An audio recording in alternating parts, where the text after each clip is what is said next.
A'udzubillahi minasyaitonirrajim. Bismillahirrahmanirrahim. Assalamualaikum warahmatullahi wabarakatuh. Waalaikumsalam warahmatullahi wabarakatuh. Alhamdulillahilladzi anzala sakinata fi qulubil mu'minin liyazdadu imanan ma'a imanihim. Walillahi junudus samawati wal ardh wa kana Allahu aliman hakima. Assalamu alayna wa ala ibadillahis salihin. Allahumma salli ala sayyidina Muhammad wa ala ali sayyidina Muhammad. Allahumma inna na'udzu bika min an nusyrika bika syai'an na'lamu wa nastaghfiruka lima la na'lamu.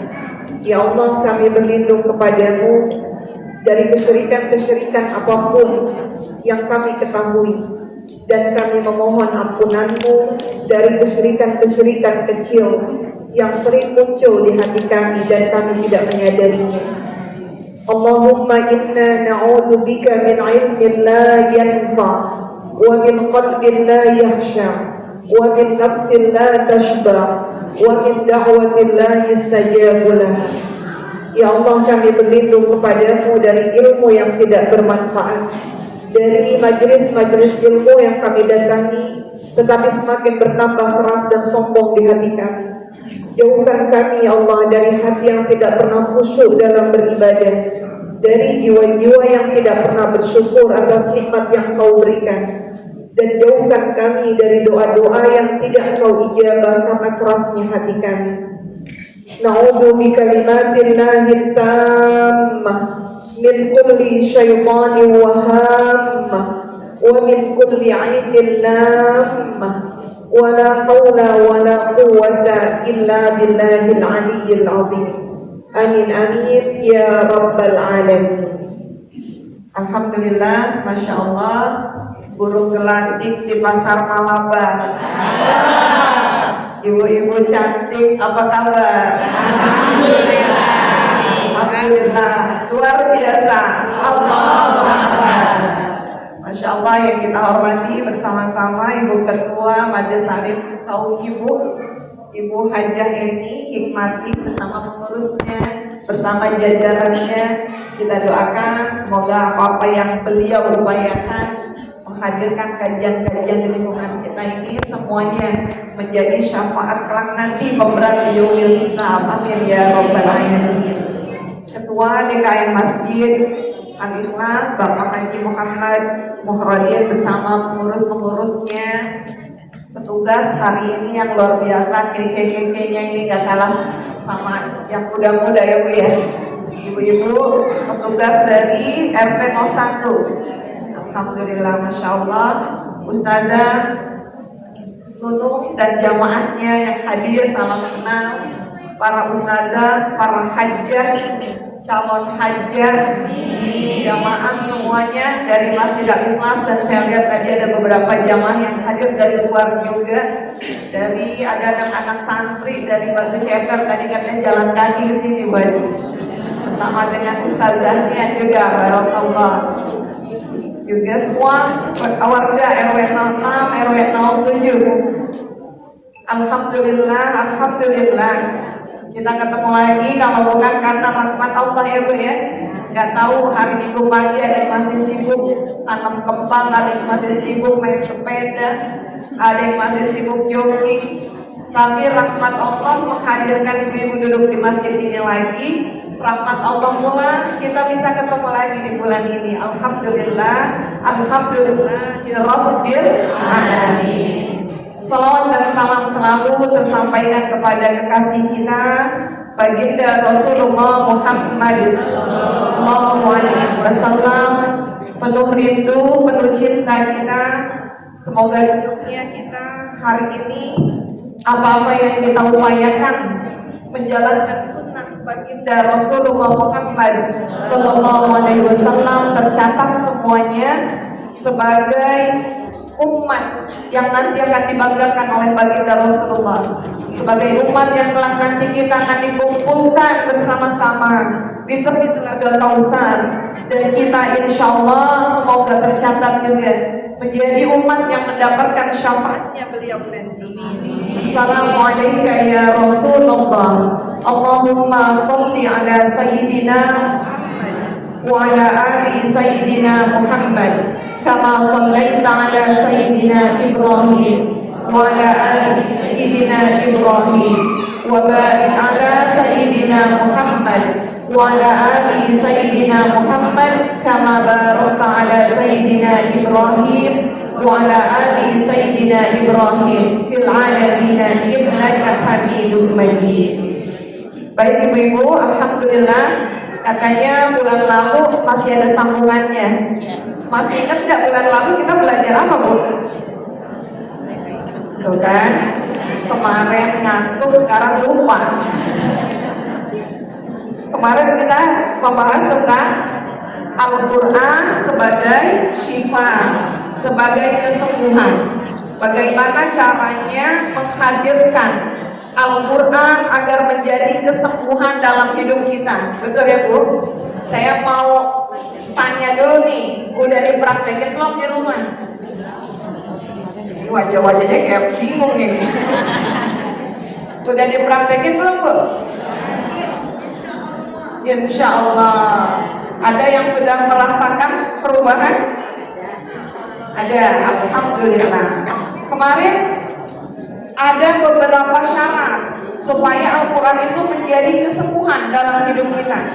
Di antaranya bahwa kita harus yakin ada janji Allah yang mengatakan bahwa Al-Quran ini memang diturunkan menjadi apa kemarin tuh? Syifa. Wa nunazzilu minal Qur'ani ma huwa syifaa'un wa rahmatun lil mu'minin wa la yazidul zalimina illa khasar. Kami turunkan Al-Quran menjadi kesembuhan, menjadi penawar buat orang-orang mukmin. Tapi yang zalim gak akan dapat apa-apa kecuali rugi. Insya Allah pertemuan kemarin semoga sudah muncul keimanannya, muncul yakinnya terhadap Al-Quran. Yang tadinya masih ragu-ragu, masa iya sih kaki patah tulang di bagian Quran sembuh? Masa iya sih sakit kanker di bagian Quran sembuh? Insya Allah kemarin kita udah bahas itu tentang keyakinan. Tetapi masih ada syarat-syarat berikutnya, Bu. Sehingga dalam menghadirkan Al-Quran kita nggak hanya sekadar yakin. Banyak orang yang yakin tetapi caranya ternyata salah. Yang penting kan baca, yang penting kan mintanya sama Allah, yang penting kan baca ayat kursi. Dia baca ayat kursi buat penglaris dagangan. Nah, ada kayak gitu? Ada. Yang penting kan mintanya sama Allah. Yang penting saya usaha hari ini. Semua keadaan-keadaan yang memberatkan dia akhirnya dijalani tidak sesuai dengan apa yang Allah inginkan. Maka poin hari ini yang akan kita bahas itu sangat penting, nggak kalah penting dari yakin, yaitu bagaimana kita memahami kenapa sih Allah kasih saya sakit, kenapa sih Allah uji saya terus hidup saya. Ya Allah Ustazah, saya ini kemarin habis sakit di Opname. Nggak lama keluar, suami saya yang sakit.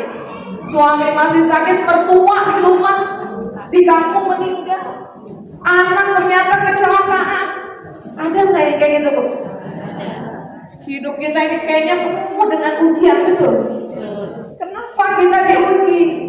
Nah, kalau kita nggak memahami ini, sebagus apapun bacaan Al-Quran, sekuat apapun ibadah kita, tapi kita nggak bisa menghadapi ujian Allah dengan baik, tidak akan berpengaruh itu Al-Quran menjadi kesembuhan dalam hidup kita. Jadi kira-kira ibu mau tahu aja, mau tahu banget caranya? Insya Allah kita semua udah mengalaminya. Betul, Bu? Kan depan saya kayaknya tampang-tampang ujian semuanya. Kenapa sih kita diuji? Allah menyampaikan di surat Al-Baqarah 155. Coba boleh yang bawa Quran dibuka Qurannya. Al-Baqarah 155. Jadi terapi Quran itu ibu-ibu bukan sekedar membaca, bukan sekedar mendengar, tetapi menghadirkan semua nilai-nilai Al-Quran dalam kehidupan kita. Dari mulai baca, dari mulai mendengar, difahami, dihafalkan, diajarkan, kemudian diterapkan, dipertahankan. Itu dia namanya terapi dalam diri kita. Sehingga gak cukup cuma sekedar baca-baca, tetapi memahaminya.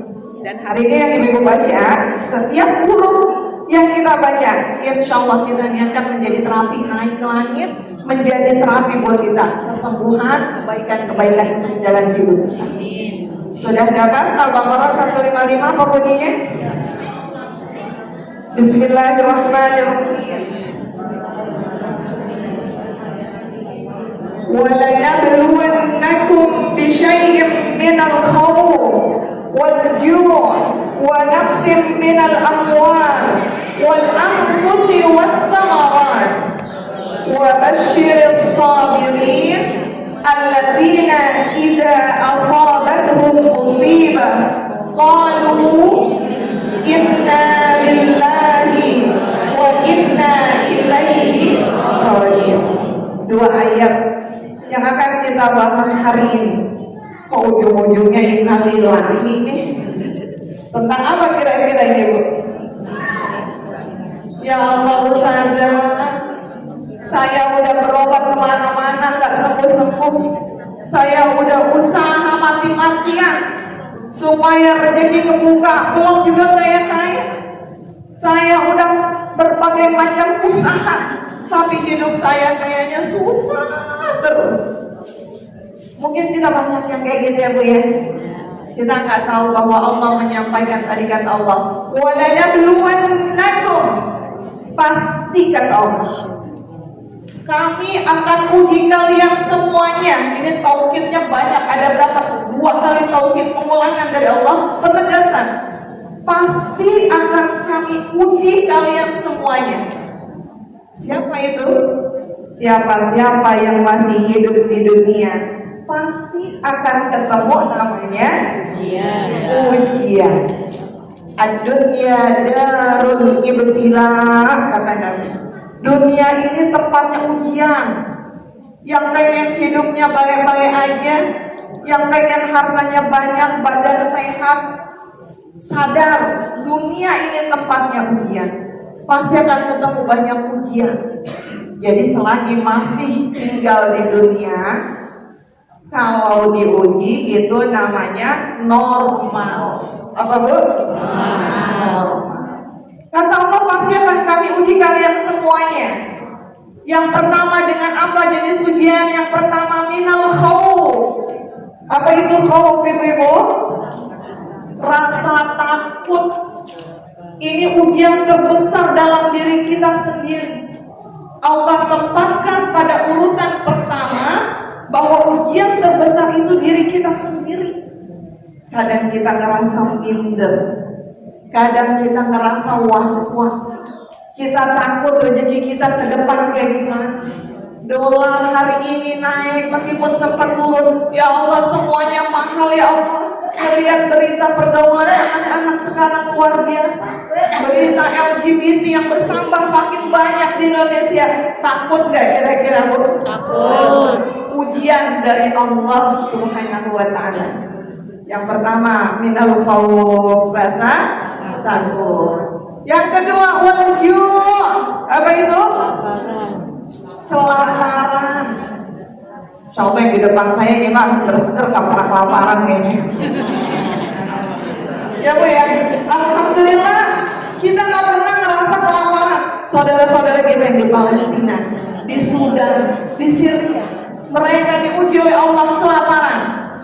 Dan ini mengingatkan kita, namanya urusan perut, Ibu ya, urusan perut, manusia itu bisa melakukan apa aja buat perut. Orang korupsi buat apa sebetulnya? Buat perutnya. Meskipun korupsinya motor listrik belum ada pabriknya itu, buat urusan perut gitu. Ujian kedua apa itu tadi? Lapar. Kemudian yang ketiga, wa naqsim minal amwal, harta yang berkurang. Ini nih yang sering banget mungkin bagian kita sebagian besar ngerasain kayak gitu, harta kita berkurang. Dulu waktu lagi sehat terus ada suami saya pejabat di departemen situ, udah tua sekarang udah pensiun, boro-boro saya mau pakai tas yang branded. Dulu sadar usaha saya lagi maju-majunya, pembeli saya customer lagi banyak. Ternyata tiba-tiba datang COVID, semuanya gulung tikar, karyawan semua dipulangin, aset-aset saya hilang semuanya. Yang dulunya naik mobil turun naik dibawa pakai sopir pribadi, sekarang pakai ojek. Kira-kira berat nggak itu? Berat Bu. Ujian dari Allah, hartanya berkurang. Lalu apa lagi? Wal amwal wal anfus, jiwa-jiwa. Apa yang dimaksud jiwa-jiwa itu? Kondisi jiwa kita melemah, keadaan badan kita, fisik kita makin hari makin lemah. Ibu-ibu yang dulu kuat keliling masjid ini jogging, sekarang masuk masjid naik tangga 5 tangga dia udah ujian dari Allah. Betul Bu? Jiwa kita lemah, badan kita lemah. Kalau dulu kumpul-kumpul, saya yakin yang diomongin, wah kita jalan-jalan ke sono, restoran ini makanannya enak, yang diomongin semua wisata kumpul-kumpul. Sekarang ibu kalau kumpul yang diomongin apa ceritanya? Minyak gosok orang enak loh merek itu. Dokter di sini bagus dokternya, yang diomongin tentang obat. Ujian dari Allah, badan semakin lemah. Lalu apalagi jiwa kita yang lemah? Ada kalanya kita sayang sama suami, tempat kita curhat, tempat kita kemana-mana bareng itu suami, tiba-tiba suami kita dipanggil duluan oleh Allah. Sedih nggak Bu? Sedih. Jiwa kita berguncang. Ada masalah anak-anak kita, anak yang kita banggakan, anak yang kita cintai, ternyata dia jadi ujian, hatinya berguncang kan? Itu dia namanya anfus, ujian dari Allah Subhanahu wa Ta'ala. Lalu yang berikutnya yang terakhir, wassamarat. Apa itu artinya? Buah-buahan. Ini apa maksudnya diuji buah-buahan? Apa tukang buah aja yang diuji, tukang sayuran kagak? Tukang cukur kan diuji? Bukan. Maksudnya apa Bu? Buah-buahan. Ibu-ibu kalau menanam yang dicari apa yang ditunggu? Buahnya. Tapi ada kalanya buah yang kita tunggu-tunggu nggak sesuai harapan kita. Nungguin sirsak baru pertama kali berbuah. Kemarin saya melihat statusnya adik begitu, udah 5 tahun pohon sirsak baru pertama kali berbuah dia buahnya. Tiba-tiba diambil orang buahnya. Ya Allah. Ada juga kadang kita menanam buahnya nggak sesuai harapan kita, betul Bu? Seringkali kita berusaha, ada yang pengen usaha, ambil modal, jualan, hitung-hitungannya ini bakalan 3 bulan balik modal nih. Hitung-hitungannya nanti 3 bulan akan kembali, semuanya akan balik lagi ekonomi kita. Ternyata apa? Modal gak balik, maling masuk, barang kita diambil orang. Pernah nggak kayak begitu? Itu namanya samarat, buah-buahan. Hasil yang kita upayakan nggak sesuai dengan harapan kita. Jadi kira-kira tadi ada berapa jenis ujian yang Allah kasih Bu? Apa ini pertama? Takutan. Kemudian kelaparan,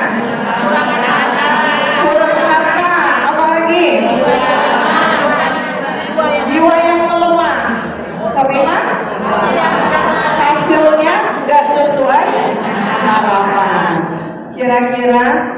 depan saya ini udah ngerasain salah satu, salah dua, atau salah semuanya? Alhamdulillah. Maka selagi kita masih hidup di dunia, Allah janji pasti kalian akan ngerasain itu. Tapi apa berarti akhir ayatnya? Wa basyiris sabirin. Apa tuh artinya? Sampaikanlah ini kabar gembira buat orang-orang yang bersabar. Ada yang diuji gembira? Ada yang kehilangan mobil, alhamdulillah. Ada yang orang tuanya meninggal, dia gembira. Tapi kenapa Allah bilang ini kabar gembira buat orang-orang yang bersabar? Nah, ibu-ibu kalau punya anak nih Bu ya, anak kita lulus kuliah, daftar kerja, dia ikutan tes CPNS. Dari ribuan orang yang daftar, ternyata anak kita itu kepilih lolos seleksi awal, lolos seleksi dokumen.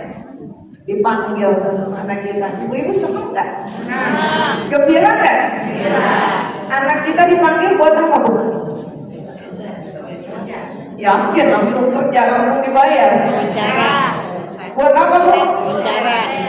Besok hadir untuk mengikuti ujian berikutnya. Betul?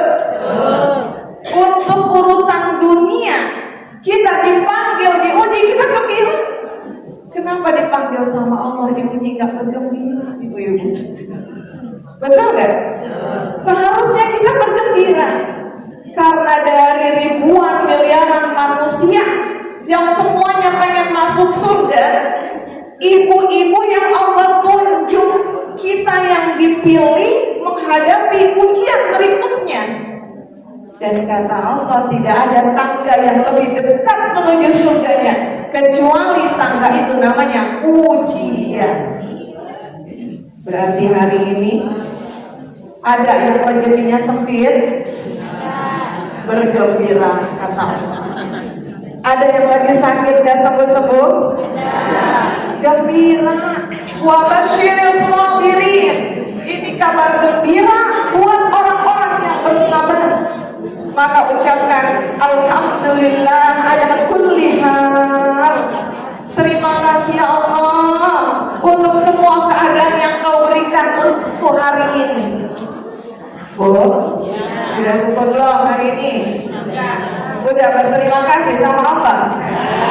Jangan-jangan kalau materi terapi Quran, pengalaman saya di mana-mana yang datang tuh orang sakit semua.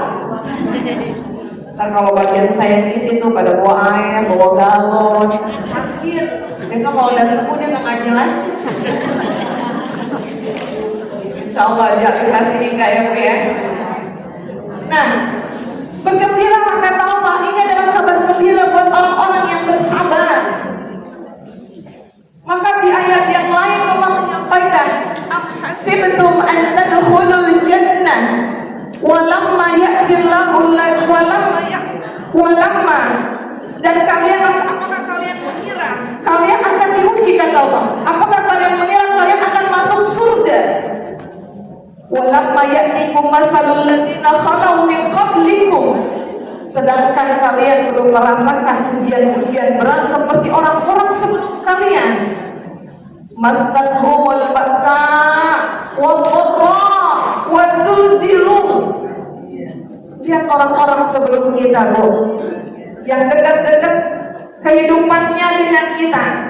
Para ulama, di mana ujiannya orang-orang para ulama itu, Bu? Mereka dipenjara, disiksa. Kemudian siapa lagi? Salafus salih, sahabat-sahabat, bahkan sampai para nabi ujian yang paling berat. Apakah kalian kira kalian akan masuk surga kata Allah kalau belum datang ujian seperti mereka? Mereka ditimpa semua ujian-ujian yang berat. Wazulzilu, sampai berguncang hati mereka. Bahkan orang-orang sebelum kita sampai berguncang hati mereka. Para sahabat mengatakan, "Mata Nasrullah?" Kapan pertolongan bertahun-tahun ya Rasul, hidup kami begini terus, kapan pertolongan Allah datang? Ala inna nasrullahi qarib. Dan Allah mengatakan, ketahuilah, sesungguhnya pertolongan Allah itu dekat buat kalian semuanya. Nah, pertanyaannya, kita udah diuji kayak begitu belum? Dan kata Allah, am hasibtum an tadkhulul jannah, kalian kira kalian akan masuk surga belum merasakan ujian-ujian berat seperti mereka? Maka hari ini kalau kita dapat ujian, betullah kata Allah tadi, ini kabar gembira dari Allah Subhanahu wa taala. Alladzina idza asabatkum musibah qalu inna lillahi wa inna ilaihi raji'un. Hanya orang-orang sabar yang paham, yang bergembira kalau diuji. Dan mereka kalau mendapatkan musibah, mereka mengucapkan inna lillahi wa inna ilaihi raji'un. Ini bukan sekadar mengucapkan ibu-ibu, tetapi menguatkan hati kita. Sungguh indah Al-Quran mengatur itu. Kalau kita nggak diatur dengan kalimat istirja tadi, sesungguhnya kita ini semuanya milik Allah. Sesungguhnya kita akan kembali semuanya pun kepada Allah. Kita kalau nggak ada kalimat itu, bakalan jadi apa tuh Bu? Diuji ngamuk, diuji sakit marah, diuji nyalain orang lain. Tapi Al-Quran langsung mengatur itu. Katakan inna lillahi wa inna ilaihi raji'un. Nah, ini kan kalimat yang rasa-rasanya gampang banget diucapin ya Bu ya. Ya Bu ya. Kalau orang Batu Ceper bilang easy to say, hard to do. Enak ngomong, tapi susah dilakuinnya. Lagi dapat ujian berat, diuji sakit, ucapan inna lillahi wa inna ilaihi raji'un. Ada harta kita yang berkurang, ada kita ketipu orang, inna lillahi wa inna ilaihi raji'un. Jadi bukan hanya sekedar kalau ada yang meninggal. Ya Bu ya. Pernah saya kejadian karena materi ini, jamaah itu ada yang berantem itu. Anaknya diomnem, temennya bilang inna lillahi wa inna ilaihi raji'un. Ibunya marah, anak gue masih hidup, kenapa lu ngomong inna lillahi katanya. Berarti apa ini Bu?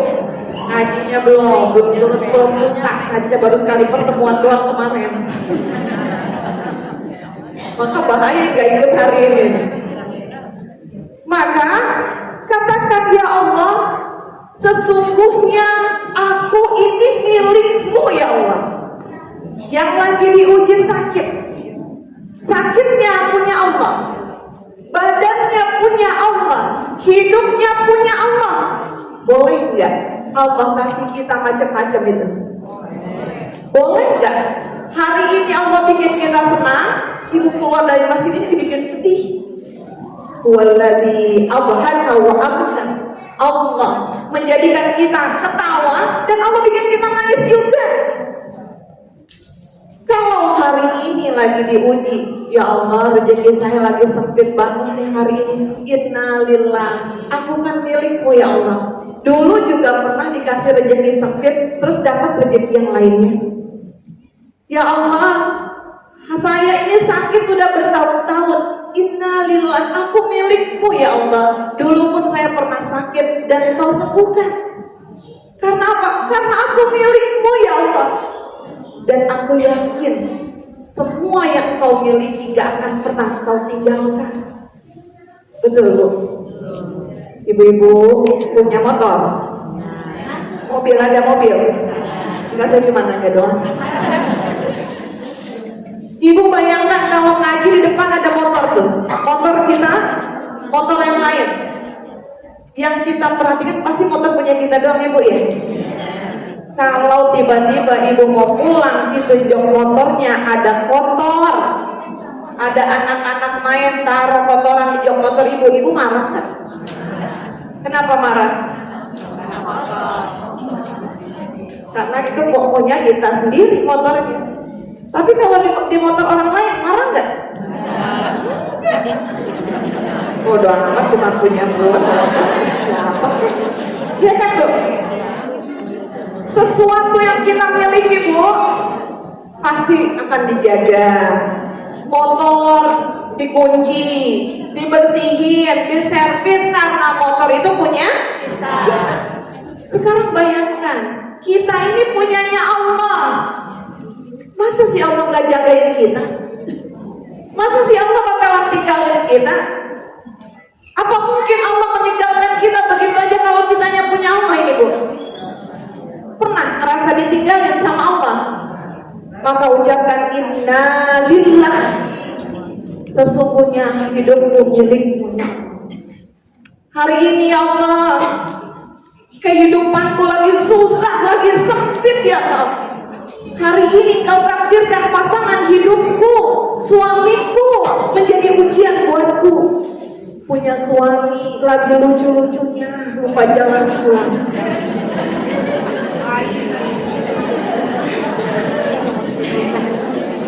Maka ucapkan apa bu? Innalillah. Bukan innalillah itu ayo cepetan aja deh, cepetan yang begitu. Ya Allah, suamiku milikmu ya Allah. Aku juga milikmu. Dan hari ini aku menjadi hambamu. Aku meminta kepadamu, mohon perbaiki suamiku untukku ya Allah. Ada kisah ulama ibu, Fudail bin Iyad. Beliau mendidik anaknya supaya jadi ulama besar. Anaknya di sekolah, di pesantren, tempat-tempat bersama syekh-syekh terbuka waktu itu. Tetapi ternyata anaknya nggak kelihatan jadi anak yang soleh. Sama kan ya kita aja ya. Ada yang pengen kita mondokin anak, pengennya kan jadi anak soleh semua. Bagian liburan hari ini mainnya HP mulu tuh anak tuh. Ternyata itu dialami oleh ulama besar Fudail bin Iyad. Berkali-kali usaha dilakukan, anaknya nggak juga berubah. Sampai akhirnya apa, dia mengangkat tangan, dia berdoa, inna lillah wa inna ilaihi raji'un. Ya Allah, sesungguhnya anakku adalah milikmu ya Allah. Mohon didik anakku untukku. Maka apa yang terjadi itu? Beberapa tahun setelah itu anaknya menjadi ulama besar karena ucapan ridho seorang tua. Nah, artinya apa? Mengucapkan inna lillah, kalimat istirja ini menjadi bentuk kita terima. Hari ini kita sering gak terima diuji sakit. Kita sering gak terima disakitin orang. Kita sering gak terima masalah kehidupan kita yang rumit, kita gak terima. Ya Allah, capek banget sih hidup kayak begini ya Allah. Ya Allah, sakit udah lama kagak baik-baik. Ya Allah, nyari duit susah amat. Betul gak? Tuh, betul gak? Ini Roman yang senyum-senyum kayak gue banget ini ya. Tanpa kita sadar, kita ini sering komplain ke Allah. Betul bu? Ya Allah, coba kalau suami saya masih ada nih sekarang, saya nggak bakalan kayak begini kemana-mana sendiri. Coba kalau seandainya, betul? Padahal kalimat itu Allah benci dan itu membuka pintu masuknya setan. Seandainya, andai kata, umpamanya. Coba aja seandainya saya nggak sakit nih. Aduh, coba saya kalau udah nggak sakit nih, saya bakalan ngaji dulu deh. Benar, buktinya sehat ngelayak dengan abang. Betul bu? Maka kalimat itu harus dibungkus, dibatasi dengan kalimat inna lillah. Sesungguhnya hidupku milikmu ya Allah. Engkau boleh aja menjadikan apapun dalam hidupku. Engkau boleh aja menghadirkan orang yang zalim hari ini jadi ujianku. Engkau boleh aja bikin aku miskin. Engkau boleh bikin aku kaya karena aku milikmu dan aku terima ya Allah. Ini yang berat Bu. Apa Bu? Aku terima. Coba kalau nggak terima. Kalau nggak terima Bu, susah. Ada orang nipu kita nggak terima, akhirnya apa? Nyimpen marah bertahun-tahun. Gue inget banget itu dia, padahal duit boleh dikumpulin 100, 200 boleh dikumpulin, bagian dia minjam enak, minjamnya udah 5 tahun kagak balik-balik. Ngelihat statusnya jalan-jalan ke Eropa, utang kagak diganti. Ingat terus tuh. Sedih gak? Sakitnya di mana sakitnya?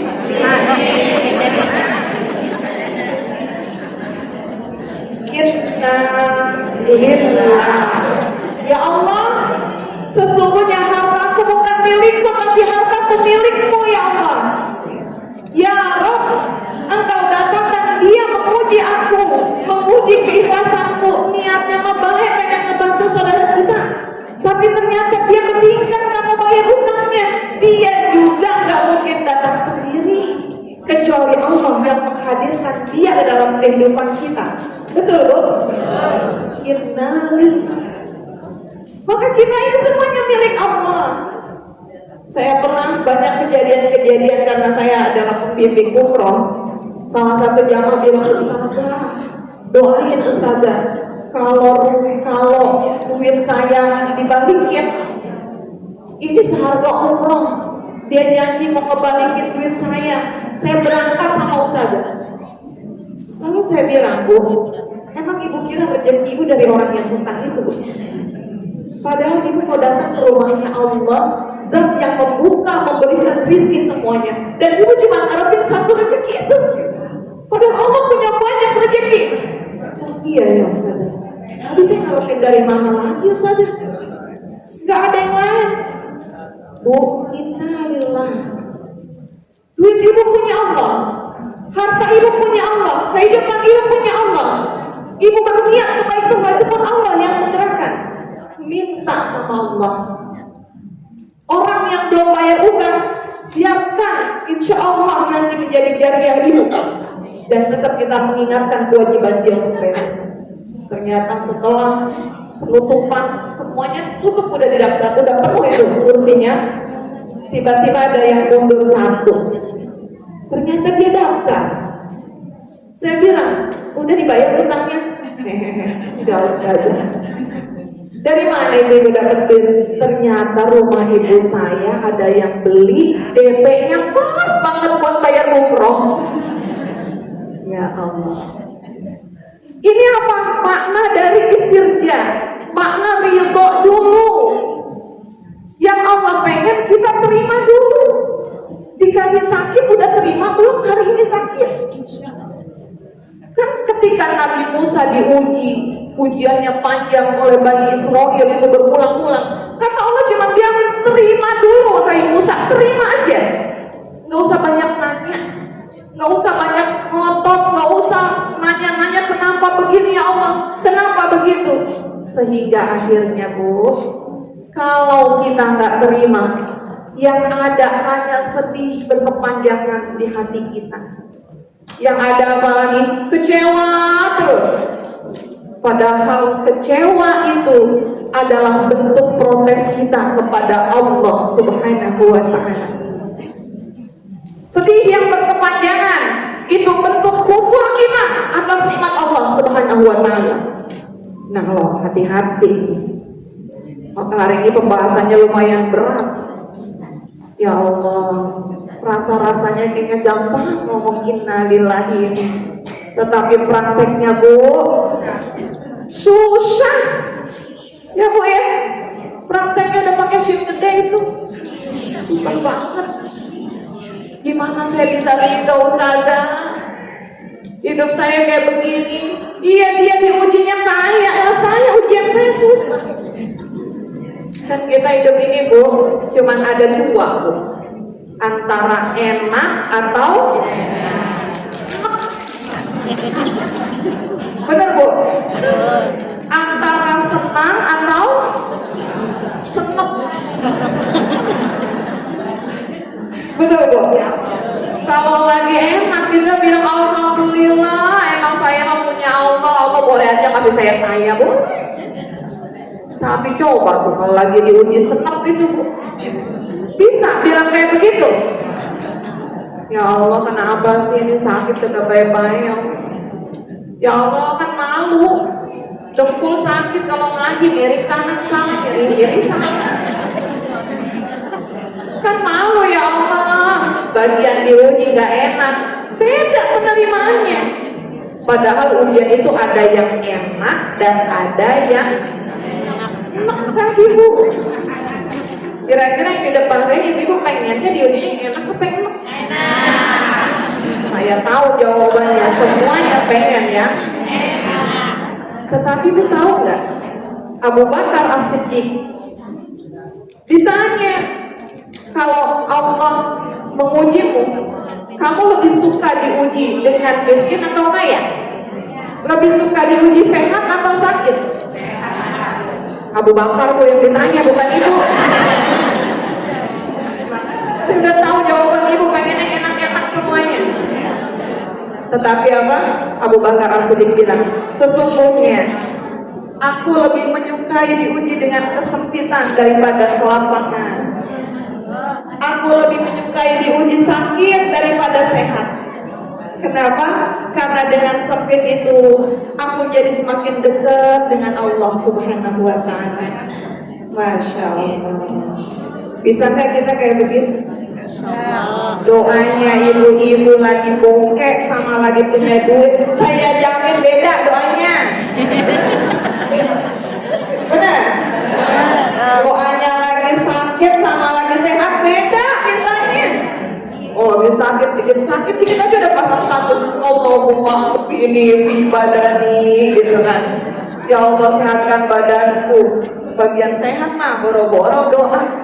Jalan mulu ke Tamrin City. Ternyata Bu, ujian mana yang bisa mendekatkan kita kepada Allah? Sempitan. Kita pengennya lapang dan dekat sama Allah, itu luar biasa. Dalam keadaan syukur. Maka hari ini yang terus diuji, ya Allah, Ustaz, hidup saya berat banget, sakit berkepanjangan, musibah terus-terusan. Sabar, inna lillah. Kita ini semuanya milik Allah. Dan gak ada yang bisa menggantikan itu semua kecuali Allah. Wa inna ilaihi raji'un. Apa artinya? Udah ganti begitu. Apa artinya Bu? Dan sesungguhnya kita semua akan kembali kepada Allah. Kalau ingat kata kembali, rasa-rasanya saya mau pulang ketemu Allah, apa yang saya bawa? Betul ya? Kita pengen ujian yang Allah kasih nanti bisa jadi bekal yang kita bawa, dibanggakan di hadapan Allah. Yang tadi ujian 5 jenis itu, 5 macam. Kira-kira ibu pengennya diuji di dunia aja, di akhirat enak, atau di dunia diuji, di akhirat dibawa juga nanti? Dua-duanya. Pengennya gimana Bu? Kita semua sepakat, biarinlah di dunia kita capek, biarin kita berat ngadepinnya di dunia. Yang penting di akhirat kita bahagia. Betul Bu? Betul. Tapi bagaimana supaya bahagia di akhirat? Wa inna ilaihi raji'un. Kita akan kembali kepada Allah. Pengennya ujian itu jangan memberatkan kita, yaitu dihadapi dengan cara yang benar. Dengan cara apa Bu? Caranya benar. Cara jawab ujiannya bikin Allah ridho. Itu yang Allah pengen. Emang kayak gimana Ustazah cara jawab ujian yang Allah murka? Ada orang sakit, bertahun-tahun sakit, Dia ke dokter belum juga sembuh. Tiba-tiba temennya datang nengokin. Bu, tuh di sono ada Pak Haji bisa ngobatin. Cuman diusap doang bisa jalan. Tapi Bu, habis itu ibu pelihara ayam hitam. Wah iya, sedih deh. Yang penting mintanya sama Allah katanya. Nah, yang kayak gitu boleh nggak saya tanya hari ini? Ayo, senyum-senyum gimana ya? Gimana ya? Kan kita pengen sehat Bu Sada. Sehat kan buat ibadah. Ingat Bu, kita semua akan pulang kepada Allah. Udah sakit di dunia, masa ya pengen di akhirat disiksa Bu? Betul Bu? Maka hati-hati dalam ikhtiar pengobatan kita. Berobat hati-hati, jangan sembarangan ngikut-ngikut orang. Banyak kesyirikan-kesyirikan yang kita nggak tahu. Itulah kenapa kami menciarkan terapi Quran. Kenapa? Indonesia ini darurat syirik ibu-ibu. Tiap malam dukun-dukun live di TikTok. Benar Bu? Kita mungkin nggak ngerasa dia dukun. Lihat di pasir, cek kodamnya. Siapa namamu, ketik namamu. Ditulis namanya Wati. Wah, kodamnya Power Ranger nih. Besar buat ngangkat galon, ngangkat tabungan, jemput anak. Hati-hati dengan hal-hal seperti itu. Ada yang usaha susah terus, usaha saya rezeki saya sempit, diajak Gunung Kawi. Ada, saya banyak dapetin hal seperti itu ibu-ibu, karena kehidupan kami sebagai terapis, sebagai peruqyah. Demi Allah saya dapati banyak mereka yang duduk di pengajian pakai jilbab syar'i, tapi mereka melakukan kesyirikan, entah sadar atau tidak, karena tidak ada ilmu. Maka kajian-kajian terapi Quran ini pangkalnya adalah tauhid, untuk meluruskan akidah kita. Sebetulnya Al-Quran menjadi tajam, berfungsi sebagai kesembuhan. Dengan apa? Akidah yang lurus. Salimul aqidah, akidahnya harus lurus. Ada suami lagi mabuk asmara di tempat lain. Tiba-tiba nih mertua bilang, ayo ikutlah kita ke sana tuh, ada Pak Ustadz. Tiba-tiba dia pasang susuk katanya supaya suaminya nempel sama dia terus. Sekilas apa ini? Kan tujuannya baik Ustazah. Kan buat suami sendiri, saya melet suami. Kan nikah itu ibadah. Saya mempertahankan pernikahan saya dong Ustazah. Suaminya balik loh, balik. Tapi kembalinya suami bersama istri, apakah menjamin pernikahan ini menjadi pernikahan yang barokah?